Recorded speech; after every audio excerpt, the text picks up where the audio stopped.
புதன்கிழமை வளர்பிறை சஷ்டியோடு சேர்த்து கிருத்திகை நட்சத்திரமும் ஒன்றாக சேர்ந்து வந்ததுனால முருகப்பெருமானுக்கு வெற்றிலை தீபம் தான் ஏற்றி வழிபாடு செஞ்சுருந்தேன். நாம் முருகப்பெருமான் கிட்ட கோரிக்கை வச்சு நம்ம வேண்டுதல் வச்சு நிறைவேறதுக்கு ஒரு சிகப்பு கலர் துணியில் இந்த மாதிரி ஒரு 11 ரூபாய் காயினை முடிச்சு போட்டுட்டு அவருடைய பாதத்தை கீழே வச்சு சமர்ப்பணம் செஞ்சிடுங்க.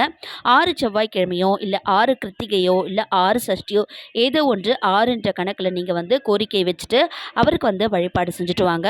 6 வாரம் முடிஞ்சதும் முருகப்பெருமானுடைய கோவிலுக்கு போயிட்டு அந்த முடிச்சு போட்ட காணிக்கையை அவருடைய உண்டியலில் நீங்கள் செலுத்திடுங்க. நீங்கள் என்ன கோரிக்கை வச்சுருக்கீங்கன்னு சொல்லிட்டு வெளியில் சொல்லக்கூடாது.